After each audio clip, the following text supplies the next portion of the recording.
Então vamos começar. Boa tarde. Boa tarde a todos e todas. É um prazer estar aqui falando desse livro, que foi uma honra fazer. Primeiro porque ele foi publicado pela Folha Seca, que é uma livraria que tem muita importância na cidade do Rio de Janeiro. O Rodrigo é o nosso Paula Brito do século XX e XXI. E acolheu esse projeto, que foi muito legal. Vocês conhecem mais ou menos a história do livro, né? De como é que eu o fiz, não? Você sabe, né, Joana? Você é minha filha, tem que saber. Então eu vou falar rapidinho, porque eu acho que é uma história interessante. Esse livro, ele é inspirado num livro português chamado Actores. Obrigada.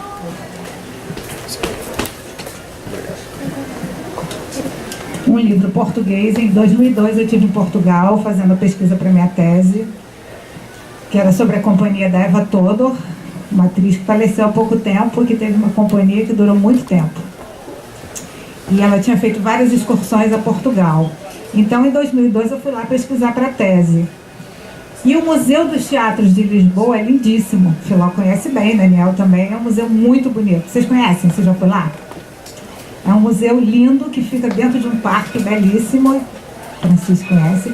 E tem uma livraria muito bonita. Uma livraria muito bonita, com muitas coisas e muitos cartões, postais e livros e teatrinhos de papel. É legal pra caramba. E eu comprei lá um livro chamado Atores e Atrizes na Toponímia de Lisboa. Era um livro feito pela Municipalidade de Lisboa, foi feito pela Prefeitura. Então era um livro assim muito técnico, porque eles com certeza conseguiram fazer um levantamento de todas as ruas, tinha toda uma pesquisa, né? Mas era um livro que não era bonito, ele era um livro feio. Visualmente, graficamente, não era interessante. Eu fiquei apaixonada, achei a ideia muito bonita, pensei que eu queria fazer o mesmo aqui, mas eu queria que o livro fosse bonito. Então, muita coisa aconteceu, eu voltei, me mudei de cidade, voltei para o Rio, até conseguir fazer esse projeto foram muitos anos. Mas foi legal, porque depois quando finalmente eu voltei para o Rio, porque eu morei um tempo em Salvador, quando voltei para cá e conversei com o Luiz Boal, sobrinho do Augusto Boal, que tem uma produtora, e aí a gente fez o projeto juntos, no tempo em que ainda havia fomentos na Prefeitura do Rio de Janeiro, que agora não existem mais, né? Nós pegamos um último fomento. Quem jamais saberia que aquele seria o último, né? A gente apresentou primeiro em 2014, ficamos como suplentes, até que no ano seguinte a gente recebeu o prêmio e pôde fazer o livro. E foi muito bacana. Foi um livro bem diferente do feito em Portugal, né? Porque aquele lá, feito pela municipalidade, com certeza eles pesquisaram todas as ruas, tinha toda uma coisa técnica, tinha um texto falando da questão dos arruamentos, tinha lá uma questão mais técnica, bem de prefeitura. Eu não trabalho na prefeitura, sou uma pesquisadora de história do teatro brasileiro, então eu tive mais liberdade, mas ainda assim eu quis ter um pouco uma noção do universo, né?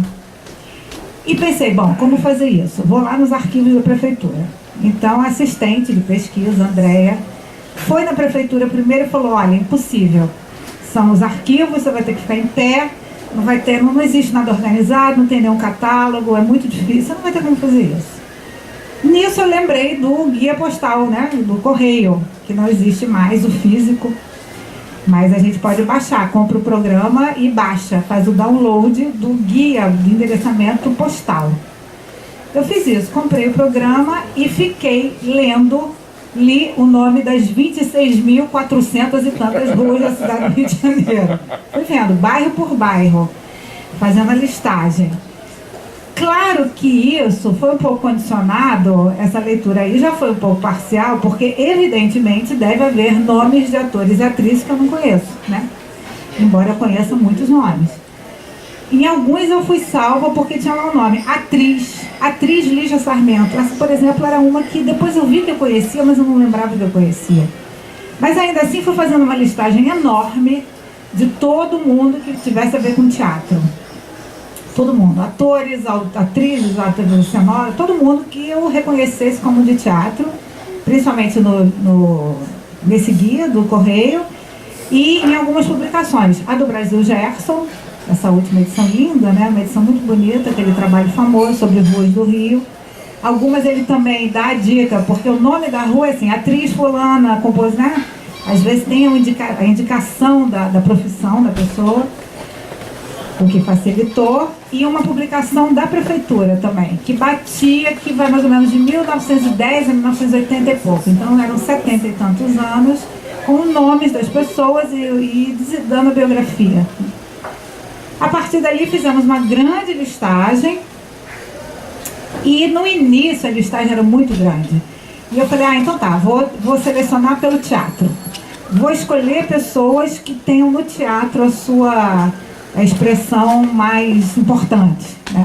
Só que esse critério depois eu vi que foi totalmente furado. Eu achei que eu estava estabelecendo um critério, assim, ótimo, que ia dar muito certo. E depois eu vi que pessoas que eu julgava que tinham ficado muito famosas pelo teatro, tinham feito muito cinema, tinham feito muito circo, tinham feito televisão e rádio, né? Então, o que eu achei que foi muito bacana, porque eu me surpreendi muito nesse caminho, né? Eu tive que fazer esse critério, então, atores e atrizes de teatro. Então, a partir daí, eu já descartei, por exemplo, Carmen Miranda, né? Que ficou muito conhecida pelo cinema. E até onde a gente sabia, fiz uma rápida pesquisa, nunca tinha feito teatro. Uma revista. Uma revista, uma peça de revista. Li meio Daniel ficou muito indignado, que eu falei, não, Jesse Valadão não, ele é mais de cinema. Eu fui fazendo umas escolhas baseadas nesse critério, né? Mas como eu digo, depois ele ficou muito furado. Mesmo, ao longo da pesquisa eu fui vendo que as pessoas tinham, assim, uma trajetória muito mais ampla do que aquela, óbvio, que eu conheci inicialmente, e como houve uma circulação imensa entre os meios, né, entre as mídias, se é que eu posso falar assim. Bom, então foi assim, a gente no início fez essa primeira listagem de 50 pessoas, eram 50, acabaram sendo 45, porque depois ainda houve um outro critério, que foi foram dois.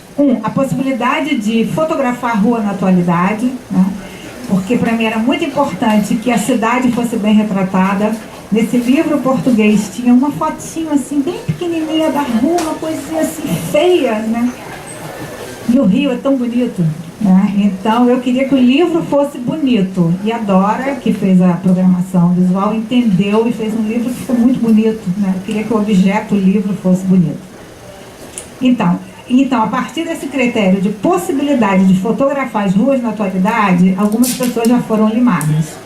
Por exemplo, infelizmente, Zaquia Jorge, que foi uma grande vedete do teatro de revista, que teve um teatro em Madureira, que foi uma pessoa que morreu muito jovem, que é tema de músicas de carnaval, né? Ela foi enredo foi da Portela, né, Daniel? Foi enredo da Portela, tem uma música que a gente conhece que é Madureira chorou, falando da morte dela. Ela morreu muito jovem, afogada na praia. Mas a rua dela fica num lugar muito difícil, e na Ilha do Governador, um lugar violento, não podia fotografar. A Rua do Grande Otelo, em Costa Barros, que é um bairro muito perigoso, né? A gente teve outras ruas que eram em condomínios de luxo. O fotógrafo não pôde entrar no condomínio de luxo. É uma violência também, né? É uma violência diametralmente oposta. Então, a partir desse critério, outras pessoas acabaram sendo limadas também, né? Saindo da seleção. E no fim, o último motivo de corte de algumas pessoas foi a impossibilidade de conseguir as autorizações para a publicação das imagens. Porque isso também é uma loucura, né? Todas as fotos foram concedidas gratuitamente, escaneadas na Funarte. Todas, né? E eu escaneei um número absurdo de imagens, mais de 400 fotos, porque você chega na Funarte, o que você quiser, eles te escaneiam. Escaneiam para você. Te escaneiam, não. Escaneiam para você gratuitamente. Uma instituição pública federal de cultura que não recebe verba, que sofre. Eu trabalhei lá, a Filó trabalha lá, a gente conhece bem, né? Como os funcionários, as pessoas que carregam aquela instituição nas costas sem nenhum apoio de quem deveria apoiá-las, né? Então, eu fiz uma pesquisa, escaneei muitas imagens para ter até uma possibilidade de poder escolher, né? Tomando sempre cuidado de escanear fotos em que as pessoas estivessem sozinhas, porque sabia que seria preciso pedir autorização dos familiares. E se tivesse aquele ator em contracena com alguém, eu teria que pedir autorização do parente do alguém, né? Então a gente teve todo um cuidado de escolher imagens cujo fotógrafo não fosse identificado, para não ter que pedir autorização da família do fotógrafo, e que a pessoa estivesse sozinha. Ainda assim, na reta final, tivemos problemas com 3 pessoas cujos herdeiros, ou a secretária da herdeira, ou o advogado da herdeira, fizeram lá exigências e tal, e então dos 50, que era um número redondo, bonito, a gente baixou para 45, porque tivemos problemas com 3 pessoas, e aí para ficar mais, assim, achamos melhor também mais 2 a gente tirar. Então a escolha foi assim, apesar, a gente tem uma lei de direito autoral muito complicada, né, incrível, do tempo em que eu fiz, né, Filó, quando a gente acabou a dissertação e tese.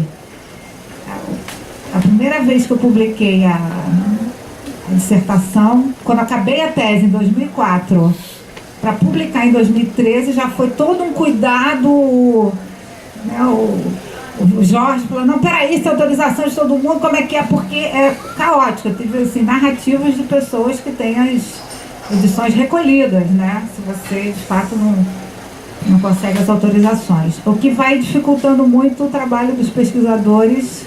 Imagina, nozinhas, né?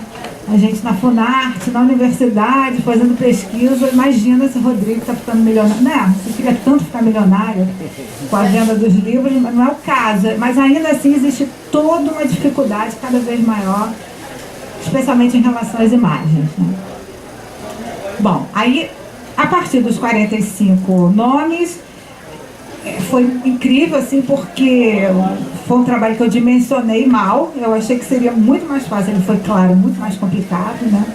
E olha que não estava, nenhuma pesquisa original estava sendo feita, na verdade. Eu contei com alguns pesquisadores, o Daniel, que tinha feito a tese sobre Benjamin de Oliveira, o Sérgio, que estava estudando o André Bion, então fez os verbetes do André Bion e da Elza Gomes, Renata, que tinha trabalhado a Margarida Max, Marta Metzler, Alda Garrido, e Cristine, que fez sobre o Jaime Costa.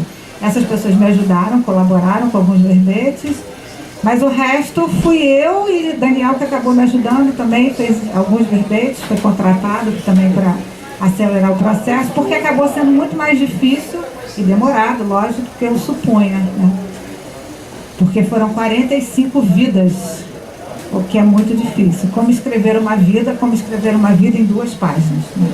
Então, não foi possível confrontar opiniões consagradas, é evidente que eu acabei até reproduzindo o que ele havia descrito em biografias, em material jornalístico e tal.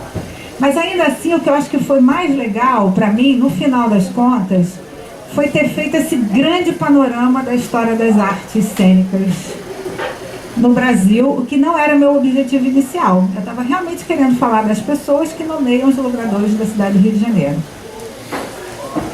A ideia inicial também de pensar quem tinha feito a proposta das ruas não foi deslindada. Isso seria impossível, né? Não conseguia fazer essa pesquisa nos arquivos, os arquivos da prefeitura são bastante desorganizados, então é difícil saber quem são os proponentes, tem muitas incongruências entre o arquivo da prefeitura, entre o guia postal, entre o Google Maps, que hoje em dia é mais uma fonte de apoio, né? Mas, então, isso, no fim das contas, esse trabalho sobre a cidade acabou ficando em segundo plano. O que eu acho que ficou muito bom e que foi surpreendente foi ter conseguido fazer um grande panorama do andamento da profissão de ator, né? Porque a gente foi muito claro perceber como, no século XIX, o teatro e o circo eram as grandes possibilidades de expressão criativa e ganhos materiais, depois o rádio, depois o cinema, depois a televisão. Então esse percurso fica muito claro nas biografias das pessoas, né? Desde a segunda metade do século XIX, que são os primeiros atores, a Polônia Pinto e o Xisto Bahia, são os mais antigos atores biografados, até os mais recentes, que foram Paulo Goulart e José Wilker, que morreram em 2014. Agora, é interessantíssimo perceber o caminho traçado pelas artes cênicas, o rádio não é uma arte cênica, mas enfim, esse caminho que os atores e atrizes fizeram em suas trajetórias, né? E o que é também assim, muito surpreendente é perceber, de uma maneira muito diferente de hoje em dia, em que trabalhar como ator e atriz, né, Francisco? É muito difícil, na verdade as pessoas têm uma possibilidade talvez só na televisão, né? Ou talvez no teatro musicado, que ainda possibilita um mercado para atuação no Rio, estou falando do Rio, né? São Paulo é diferente ainda. Mas diferente da atualidade, as pessoas trabalhavam muito, né? Mas trabalhava-se muito, muito, muito, muito. Então, Rodolfo Arena, por exemplo, que é incrível, fez tudo, fez todas as mídias. Fez circo, rádio, TV, cinema e que mais? Teatro. Esqueci do teatro. E fez literalmente centenas de filmes, se não me engano 147. Um número absurdo, né? Absurdo. E pessoas trabalhando sobre vários esse tipo de depoimento, né? A Henriqueta Brieba. Lembram da Henriqueta Brieba? Que tinha 1,44 m, né? Uma das estrangeiras que virou carioca. Assim, a outra estatística interessante foi perceber que desses 45, só 7 nasceram no Rio. Né? Então, o que mostra também o Rio como um polo de atração fortíssimo cultural, foi a capital, foi a sede do Império, foi a corte, depois capital federal até os anos 60. Então, realmente, era um polo de atração. Né? Dos 45, só 7 eram cariocas, 2 eram do estado do Rio, 25 de outros estados e muitos estrangeiros, né? Sendo que a maioria não era de portugueses, só 2 portugueses, o que significa que aquele momento do teatro luso-brasileiro já tinha acabado também, né? A gente tem 10 estrangeiros em 45. Então isso mostra também a característica do Rio como um lugar aberto, né? Como uma cidade que de fato sempre se compreendeu como a capital de um país e sempre acolheu pessoas do país inteiro e até de fora. Mas eu tinha começado a falar de outra coisa antes. Acho que era o Rodolfo. Sim, Henriqueta Brieba. Eu ia dar o exemplo da Henriqueta Brieba como alguém que trabalhava muito, né? Tem uma entrevista, ela morreu com mais de 80 anos. E aí todos os colegas destacando a vitalidade, o bom humor. E aí o Ari Fontoura dizendo, ela fazia tudo, qualquer coisa ela fazia. Teatro infantil, revista, teatro declamado, drama, comédia, qualquer coisa. Só não fez tragédia, né? Mas fazia tudo. E o Jô Soares, isso num vídeo. Um vídeo daqueles video show, comemorando lá, algum tempo, o aniversário dela, alguma coisa. E aí tem uma fala do Jô Soares, que ele fala assim, não, eu trabalhei com ela, uma vez a gente fez uma peça juntos, e tinha 2 sessões. E eu notei no intervalo que ela estava cansada, assim. Eu falei, tá cansadinha, Henriqueta? Foi a matinê? Aí ela, não. É que eu acordei muito cedo, que eu tive que gravar um comercial hoje cedo de moto. E ela tinha 85 anos.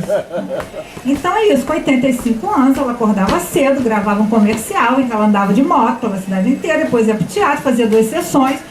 E assim, essas pessoas trabalhavam duramente, né? Isso que eu acho muito bonito, como de fato a mudança, né, das nossas condições econômicas, sociais, políticas e os próprios status que o teatro passou a ter, né, mudou muito, mas enfim, isso fez com que hoje em dia quem que a gente conhece que consegue viver de teatro, né? Como as artes foram sendo dilapidadas, né? Intencionalmente, evidentemente. Então isso é muito lamentável, porque a gente vê que até muito pouco tempo, a gente agora, e isso vendo, né, a gente ainda estava, nem era ainda, a gente ainda estava no governo do Eduardo Paes, né? Como eu falei, foi o último fomento. E como esses 2 anos, esse tempo passado depois disso, o ano de 17, 18, pioraram mais ainda, né? Porque, e muito rapidamente, então é muito assustador. Realmente isso me deixou muito assustada, né? Perceber essa derrocada intencional. Mas, enfim, de qualquer maneira, eu acho que isso, eu penso que também aumenta a nossa responsabilidade, né? Aumenta a dificuldade do trabalho, mas aumenta também a responsabilidade da gente como professores, como pessoas que trabalham com cultura, como livreiros, como editores, porque é uma responsabilidade imensa, realmente, porque o projeto de lapidação realmente está andando em curso, assim, com muita velocidade. E aí a gente acaba fazendo um trabalho que é de resistência, né? E eu acredito realmente, embora esse trabalho tenha sido, ele não tem um caráter, né, não é um trabalho feito pela prefeitura, eu não olhei todas as ruas, eu não falei de todos os atores, isso para mim não teve a menor importância, porque eu acho que cada uma das pessoas é uma porta de entrada, né? Qualquer um desses atores e atrizes, eu considero uma porta de acesso a um mundo, né? O mundo da cultura, ao mundo das artes no Brasil, a cidade do Rio de Janeiro, a relação dessa cidade que adota muitas pessoas, né? A gente tem muitos cariocas por adoção, de um panorama muito vivo das artes do século XIX ao século XXI, porque o último ator retratado morreu em 2014. Então eu acho que ele acabou fazendo um caleidoscópio, assim, bem diverso, e no qual muitos temas se destacaram, né? Um deles, por exemplo, é o das parcerias amorosas. A gente percebe que existem várias carreiras construídas em parceria.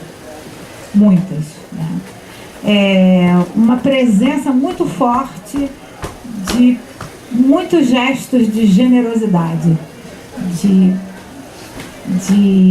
pessoas como o Carlos Zara, por exemplo, Lélia Abramo, que foram atores e atrizes que tiveram... A Lélia Abramo é um caso incrível, né? Ela começou a fazer teatro com 47 anos, uma paulista, de uma família de intelectuais e artistas. Um irmão era um grande jornalista, o outro irmão era um grande gravurista, o outro, enfim, é uma família de origem italiana. E ela foi para a Itália na Segunda Guerra, ficou impedida de voltar, acabou voltando muito depois, enfim, porque foi uma mulher sempre muito politizada. E começou a fazer teatro. A primeira peça que ela fez, ela tinha 47 anos de idade, né? E ela teve uma carreira incrível, foi presidente do sindicato de atores e atrizes, né? Foi uma das fundadoras do Partido dos Trabalhadores, ela está lá assinando a fundação daquele partido. Ela era uma figura assim, muito celebrada, né, em São Paulo.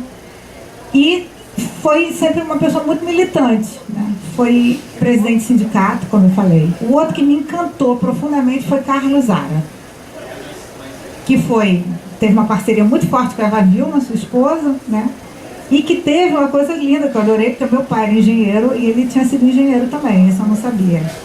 Ele foi engenheiro e começou a fazer teatro amador e foi trabalhar com o Sérgio Cardoso. E o Sérgio Cardoso construiu um teatro, então ele dizia, Zara, durante 8 anos eu conciliei essas duas coisas que não tinham nada a ver uma com a outra, a engenharia e o teatro. E ele ajudou a construir o teatro no qual ele trabalhava como ator. E ele foi uma figura também presente em sindicato, em São Paulo. Tem várias histórias, a Beth Mendes fala isso, né? Que ela foi demitida, ela foi presa. E depois de ter sido presa, ninguém queria dar emprego a ela, e ele conseguiu, ele arrumou emprego para ela. Quando o Herzog foi assassinado, ele cancelou a gravação da televisão para todo mundo ir para a missa.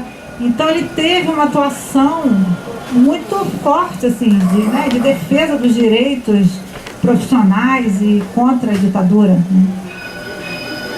Vários dos atores e atrizes fizeram isso. Bom, então, a gente tem essa questão da atuação política muito forte para alguns atores e atrizes, das parcerias amorosas, que são muito interessantes também, e o que mais me chama a atenção, sem dúvida nenhuma, que é o trânsito entre diversas expressões, né? Como eu disse, Rodolfo Arena foi o único desses 45 que eu biografei que participou das 5 mídias, transitou entre todas. E é importante a gente lembrar também que um ator que sai do teatro para o cinema, que sai do circo para o teatro, que sai do teatro para o rádio, que vai para a televisão, ele vai carregando a sua malinha com o trabalho que ele vai desenvolvendo, né, em cada uma desses meios. Então é muito interessante pensar como O circo, que é uma expressão em que várias pessoas trabalharam, como Oscarito, Colé e tal, e a revista, que eram extremamente corporais, né? Contribuíram muito também para que o nosso cinema tivesse, em alguns momentos, uma expressividade corporal muito forte, ou a própria televisão, né? E essas pessoas todas que trabalharam no rádio, né? Paulo Gracindo, que depois para a gente ficou lá como Odorico Paraguaçu, né? Uma estrela do rádio, mas uma estrela, né? Foi apresentador do programa, participou da novela, esqueci o nome, O Direito de Nascer, né? Que foi uma grande novela, uma radionovela famosíssima, né? Que fez com que ele viajasse a América Latina toda, porque ele era um astro, né? Um astro enorme do rádio, né? Então, assim, eu achei, foi uma alegria enorme fazer esse trabalho. Como eu falei para vocês, ele deu um trabalho enorme. Acho que foi uma das tarefas mais trabalhosas da minha vida, realmente. Foi muito trabalhoso, muito. Agora, o prazer que deu foi tão gigantesco, porque no fim,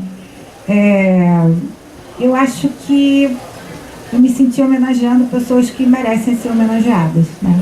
Que precisam ser homenageadas. E principalmente, eu acho que chamar atenção para o nome da rua, que é alguma coisa, a gente anda pelas ruas sem prestar atenção, né? E eu fiquei contente de ver que algumas pessoas, agora eu já ando prestando atenção. Quem são essas pessoas? Porque é um nome, aquilo é só um nome, mas esse nome é uma porta de entrada, né, para um universo muito grande. E fiquei muito feliz também que o primeiro nome, pela ordem alfabética, né, porque os verbetes são em ordem alfabética, tenha sido a do Aguinaldo Camargo, que é um ator negro, que foi o principal ator do Teatro Experimental do Negro, que é um grupo amador muito importante, foi fundado pelo Abdias do Nascimento nos anos 40, e que não alcança a mesma projeção de outros grupos amadores, né, contemporâneos, como os Comediantes, ou o Teatro do Estudante do Brasil, ou em São Paulo, o GUT e o GTE.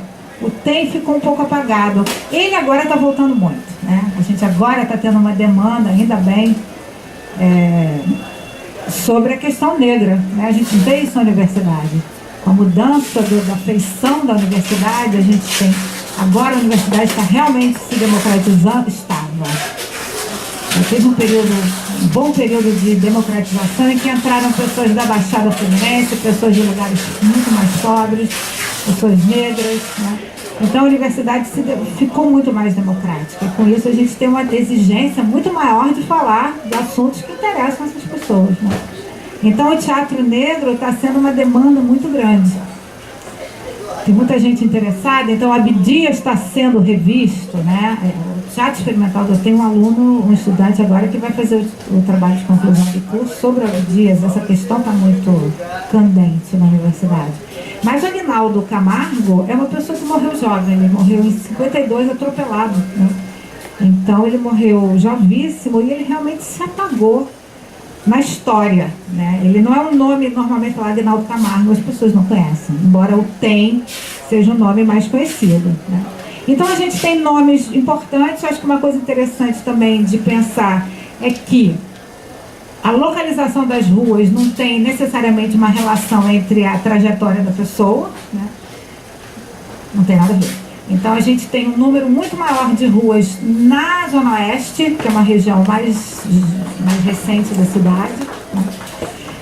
Desses 45 presentes no livro, 34 logradouros ficam na Zona Oeste, 6 no centro, 4 na Zona Norte e uma só na Zona Sul, que é o viaduto Jardão Filho, que eu fiz questão de botar porque eu morei ali perto muito tempo, meu vizinho. Então eu tinha uma relação afetiva com aquele viaduto. Ele desemboca na rua Moacir Reis. Eu nem ia falar isso, mas isso no fundo talvez inconscientemente tenha também sido um ingrediente importante para mim na feitura do livro. Por quê? Porque meu pai é nome de rua. Porque a gente morou muitos anos em Laranjeiras e o papai foi muito presente. Ele foi presidente da Associação de Moradores do bairro, né? Ele e a minha mãe eram assim, super envolvidos com o bairro. Eu me considero uma laranjeirense de coração, embora eu tenha morado em vários lugares na cidade. E aí, quando ele morreu, em 93, o pessoal da associação tentou. Então, tinha uma ruazinha bem pequenininha do lado do viaduto, que não estava nomeada, ali na lateral à Sociedade Viva Casusa. Você vem pela Pedro Machado e entra para Ipiranga. Rua Ipiranga, obrigada. Então, aquele pedacinho ali se chama Engenheiro Moacir Reis. Mas realmente, assim, claro, então, quando eu olho o nome daquela placa, eu sei bem quem é aquela pessoa. Talvez isso tenha me motivado, mas realmente foi o livro português que foi a minha grande inspiração, né? Mas, assim, não existe nenhuma relação entre as pessoas que... Zaquia Jorge deveria ser uma rua em Madureira. E não é, ela é uma rua na Ilha do Governador, né? Procópio Ferreira... Tá, vai lá, ele é até uma rua no centro, mas lá perto da Central do Brasil. E a atuação dele era mais pra cá, né? Perto aqui do Teatro da Cinelândia. Não, Mário Lago eu acho que está bem posicionado, ele é ali o buraco do lume, né? Para uma pessoa que de fato, ele ser uma praça é fantástico, né? Mário Lago é outro espetacular, né? Um cara que foi preso 9 vezes, né? Ele foi preso pela ditadura Vargas, ele foi preso pela ditadura militar. Ele foi expulso da Rádio Nacional, ele foi uma pessoa incrível, né, com uma atuação política também muito intensa e ao mesmo tempo muito vinculado aos gêneros populares, né, porque ele fez tudo, na rádio ele fez tudo, ele foi roteirista, ele foi apresentador de programa, ele foi autor, ele fez tudo. E um cara que trabalhou na revista, era letrista, né? Ele é uma pessoa incrível, né? O Mário Lago é uma paixão. Então eu acho também que ele até eu encontro uma relação interessante entre o lugar que ele nomeia e a própria trajetória dele como artista. Mas essa relação não existe, assim. A maioria absoluta dos logradouros fica na Zona Oeste porque são regiões mais recentes. Então, por exemplo, o Oduvaldo Viana Filho fica num condomínio de luxo na Barra da Tijuca, nada a ver com Vianinha, né? Nada, sim, nada. Então, se a pessoa é uma avenida, uma rua, um beco, uma travessa, também não tem nenhuma relação, nenhuma. O que mais que eu posso falar? Alguma pergunta? Deixa eu ver, eu posso falar mais de algumas pessoas, não tem muita pergunta, né? Por favor, que você ajuda. Não, eu quero saber porque agora você me deixou com vontade de um volume 2. Sim, eu quero fazer um outro sobre a música. Não quer dizer sobre a música, mas assim, porque você deixou muita gente de fora. Muita. Você tem toda uma pesquisa que está ali, né? Sim. Questões, né, até de tamanho de livro, de custo, etc. Sim, etc. sim. Então, até esse mesmo poderia ter Sem dúvida nenhuma. Artistas da cena, né? Porque assim, porque eu vejo agora que eu realmente fiquei completamente inspirada pelo livro português, né? Que eram atores e atrizes na toponima de Lisboa. Então, desde sempre eu falei, quero fazer de atores e atrizes. Fiquei assim, ferrei naquele negócio. Cismei com aquele troço. Quando, na verdade, eu podia... Tem Rua Arthur Azevedo, José de Alencar, tem Luiz Peixoto em Niterói, tem um monte de gente, né? Tem autores, tem cenógrafo, eu não me lembro se tem algum cenógrafo. Mas tem muitos autores. Tem o Zembinski, curiosamente, a rua dele se chama Ator Zembinski, e não encenador Zembinski, né? Mas também era numa coisa de luxo, não sei o que, lá, né? Enfim, aí o Zembinski não entrou. Mas essa lista inicial, com todo mundo de teatro que eu ia encontrando, eram mais de 100 nomes, né? Tinha muita gente. Aí depois eu falei, vou fazer atores e atrizes em São Paulo. Falei, São Paulo, né, é uma cidade que tem mais dinheiro circulando, vou conseguir fazer lá. Peguei de novo o guia de endereçamento postal, comecei a ver. Falei, gente, não tem. Tinha muito claro que eu fiz uma amostragem, eu não li todos os nomes. Se a gente tem 26.400 ruas no Rio, em São Paulo deve ter 60 mil, né? Eu não fiz essa amostragem, não li todas. Mas eu fiz alguns bairros para ter uma amostragem. E falei, nossa, não tem muito pouco. Eu sei que tem a Rua Cimira Polônia, em São Paulo, né? Tem algumas, tem Cacilda Becker, com certeza, algumas até que eu já conheço. Mas aí que eu fui ver como o teatro em São Paulo é muito mais recente. É muito mais recente. Então essa quantidade grande de pessoas ligadas à cena na cidade do Rio mostra realmente como o Rio é, desde o século XIX, o maior centro produtor, foi, né? O grande centro produtor de teatro do Brasil. Por isso que São Paulo não tem tanta rua, porque tinha menos atividade teatral. Né? Foi? A partir dos anos 40 do século XX, né? Então a gente não tem tanta rua assim. Agora, enquanto eu estava fazendo a pesquisa dos nomes do teatro, eu fui fazendo ao mesmo tempo, eu fui fazendo a listagem das ruas que tem nomes de pessoas ligadas à música. Então esse é o próximo. Milhares, né? Eu já fiz o projeto, sabe Deus como é que a gente vai conseguir fazer isso. Porque tem muita gente. Mas assim, é muita. Eu fiz uma pesquisinha preliminar, né? Que já deu 150, assim. É muita coisa. A gente tem, e a música é interessante porque tem assim, a música é muito interessante, porque tem bairros inteiros que os nomes das ruas são nomes de canções. Então tem Rua Chão de Estrelas, rua não sei o quê. Você tem a rua do compositor, a rua da orquestra, a rua da música, a rua do violinista, a rua... Tem muitos substantivos, né? Tem tudo. Você tem milhares de pessoas ligadas à música, inclusive calçadas em Vila Isabel com partituras na pedra portuguesa, né? Então a presença da música na cidade também é uma coisa tão extraordinária, mas é tão extraordinária que tem que ser o próximo, né, Rodrigo? Quando a gente ganhar na Mega Sena, a gente faz. Porque por enquanto agora estamos dependendo da Mega Sena. Oi? Fala, Rodrigo.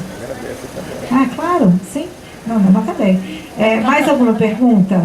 Deixa eu ver se eu tenho mais alguma coisa. Bom, olha, cada uma dessas pessoas, como eu disse, são incríveis, né? A gente tem atores e atrizes dos mais diversos gêneros. Temos atores e atrizes do circo. Temos pessoas de circo, rádio, teatro, cinema, televisão. A gente tem pessoas de todos os estados do Brasil, a maioria talvez de São Paulo, mas tem mineiros, tem paraenses, tem Natal, Gracinda Freire era de Natal, eu não sabia. A Polônia Pinto do Maranhão, vários baianos, cearenses, José Wilker, temos pessoas do Brasil inteiro. Temos, por exemplo, o Rafael de Carvalho, né, que era um ator da Paraíba e que teve uma atuação muito condicionada, inclusive, pelo seu tipo nordestino, que ele fazia questão de manter, né? Então, essa presença do Brasil nessas pessoas no Rio também é muito bonita. E vários estrangeiros. Portugueses, espanhóis, franceses. Francisco Dantas, que era da Lituânia. Conchita de Moraes, cubana. Oscarito, espanhol. Né? A Renata Franz, que era argentina. Então, essas pessoas, algumas que mantiveram seus sotaques, a Renata Franz tinha um sotaque mais acentuado, né? A Elza Gomes, que até o fim da vida falou com sotaque de portuguesa. Essas pessoas também traziam seus saberes, né? O Oscarito, que dizia que era espanhol por acaso, que a família estava passando por lá, se mais 2 dias ele teria sido, sei lá, brasileiro mesmo, português. Obrigada.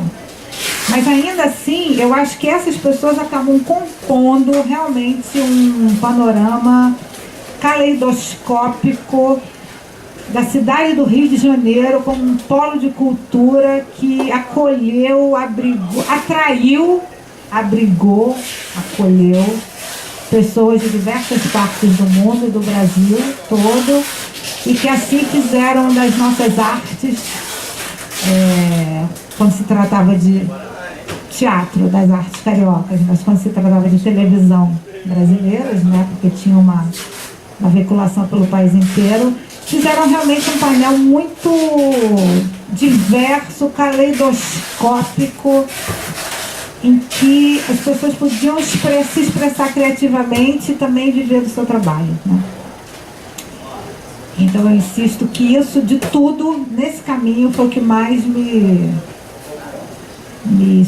não me surpreendeu, porque eu sabia disso, mas em alguns momentos realmente me surpreendeu saber que Rodolfo Arena tinha feito 150 filmes, né? Não sei nem que horas que essas pessoas dormiam, né? O Jardel Filho falava isso, que eu fiz de tudo. Era boate, peça infantil, apresentação de festa de debutante, cinema, rádio, TV, tudo ao mesmo tempo, saía da gravação, ia para o ensaio, depois fazia não sei o quê.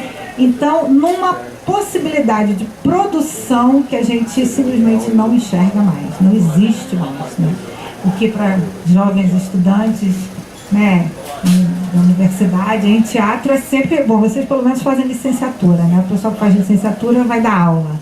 Agora, para artistas, né, a gente que trabalha numa universidade formando atores, diretores, assim, uau! É muito impressionante, né? A diferença do caminho que as profissões vão ter. Isso eu acho que é uma coisa importante de dizer. Assim, e o título do livro, Lembrança Gravada. Eu não queria botar só atores e atrizes nos Logradores do Rio, e começou a me vi essa frase, que é de um poema do Drummond, para Leila Diniz. O Drummond fez poemas para Cacilda Becker e para Leila Diniz, né? As duas receberam essa homenagem dele. O poema da Cacilda é muito bonito, eu não sei todo, mas eu me lembro do começo, que é: a morte emendou a gramática, morreram Cacilda Becker. Ela tinha feito tantos personagens, né? E o da Leila também é muito bonito, porque é isso, Leila para sempre Diniz, feliz na lembrança gravada. E eu achei que lembrança gravada, as placas são lembranças gravadas, né? Elas permitem que fiquem gravadas para sempre as lembranças desses nomes, dessas pessoas. E, eventualmente, alguém pode olhar e ficar curioso, querer saber mais sobre aquela pessoa. E eu quis fazer a minha parte em relação à memória. Porque eu também, como professora de História do Teatro, eu acredito profundamente que a história é mesmo um instrumento de combate ao autoritarismo, né? A história permite que a gente se lembre, que a gente saiba de onde a gente veio, que a gente possa entender melhor o nosso presente, que a gente possa projetar o futuro que a gente quer. Porque a história tem várias definições dadas por vários historiadores, algumas eu gosto muito. Uma é que a história não é uma ciência do passado, e sim a ciência dos homens no tempo, o que inclui também o presente, né? E a outra definição que eu adoro é que a história é a ciência da mudança. E eu acho essa faceta fundamental, né? Não é à toa que os poderosos fazem de tudo para destruir a história, né? Eu sempre dou esse exemplo em aula, o Estado Islâmico. A primeira coisa que eles fazem é ir lá quebrar tudo, né? Destruíram a cidade de Palmira, uma cidade da própria cultura, que tinha sido encontrada por um arqueólogo que durante 50 anos ficou restaurando aquele lugar. Quando o Estado Islâmico tomou o poder, a primeira coisa que eles fizeram foi matar o arqueólogo que tinha restaurado a cidade, que cuidava daquela ruína, daquele sítio arqueológico, não era uma ruína, e mataram o cara, crucificado, pendurado numa coluna, e detonaram tudo, explodiram, destruíram aquilo. Porque para eles é muito ruim que as pessoas saibam que eles não são a única coisa que existe, né? Que existiu alguma coisa antes e, portanto, vai existir alguma coisa depois. O poder quer acabar com o passado, né? Então eu acho super importante assim, que a gente possa de fato conhecer a nossa história, para a gente se conhecer. Ninguém pode projetar o futuro se não souber do seu passado, né? E aí conhecer o seu presente. Então eu sou muito encantada pela história, especificamente do teatro, né? Que é a minha área de pesquisa. Porque eu acredito que a gente tem uma função, tem uma militância aí, é muito mais do que só conhecer nomes, datas, pessoas, né? É de fato um posicionamento crítico, né? Que faz com que a gente possa atuar, agir no mundo e de fato escolher o mundo que a gente quer. A gente certamente não é sempre que a gente consegue, mas pelo menos projeta-se, né? Tem um livro muito bonito do Flávio Degrange, que atualmente é professor da UDESC, de Santa Catarina, mas ele tem um livro chamado Pedagogia do Espectador, Provocações e Dialogismos, em que ele fala sobre uma pesquisa feita na França, na cidade de Lyon, por um sociólogo, em que ele entrevistou crianças que viviam em situação de risco e que não tinham nenhum contato com nenhuma linguagem artística. E eram crianças incapazes de contar uma história, de contar a própria história, que eram incapazes de usar esses marcadores que a gente tem. Então eu pensei, foi então que me veio a ideia. Elas não usavam o pronome eu e eram incapazes de contar uma história qualquer e a sua própria história. Mas as crianças que tinham ido a teatro, para quem eram contadas histórias, que liam, essas sim eram capazes de contar histórias e falar de si mesmos. Então a questão artística, nós que trabalhamos com isso, a gente sabe, é muito mais do que entretenimento. Também, entretenimento é importante, mas é realmente a possibilidade de tecer uma visão crítica sobre o mundo, né? Mesmo. Então, eu acho que a gente... Existem várias possibilidades para isso, evidentemente, essa aqui é a minha preferida. Que eu adoro, realmente. E, gente, alguma pergunta a mais? Porque eu não vou ficar falando dos 45 atores e atrizes, né? Não tem a menor condição, vocês compram o livro, que é mais legal. Se ninguém tiver nenhuma pergunta, eu termino agradecendo. Olha, foi um presente, Sandra, eu já te falei, né? Mas foi tão legal, né, Rodrigo? Porque o livro foi lançado em janeiro de 2017. Ele foi realizado em 2016, lançado em 2017. E um ano e meio depois, do nada, não sei se do nada, mas o Benjamin falou para o Rodrigo, poxa, vamos fazer a vitrine com as fotos. Então foi tão bonito, porque, em primeiro lugar, ele foi um trabalho de equipe, né? Imagina que eu teria feito sozinha, nunca. Então foi realmente um trabalho feito compartilhado com Luiz Boal, que foi o produtor, Andréa Gomuri, que foi assistente de pesquisa, Marcelo Fonseca, que fez as fotos, Dora, que fez a programação visual, e outras pessoas que foram sendo incorporadas ao longo do processo, mas no início principalmente essas, né? Então eu acho que foi um trabalho feito por uma equipe super parceira, todo mundo muito feliz de estar fazendo isso, e eu acho que o resultado ficou tão bacana que a gente teve esse presente um ano e meio depois, porque foi uma honra, né? Muito bacana que a lembrança gravada fique ali encantando essa vitrine. Super obrigada, foi um prazer. A gente teve contato com um monte de gente aqui da Travessa por e-mail, mas todo mundo sempre muito gentil e assim, trabalhando para que a vitrine acontecesse, esse evento aqui hoje. Então, e obrigada a todos e todas que vieram aqui hoje. Foi um maior prazer. Valeu.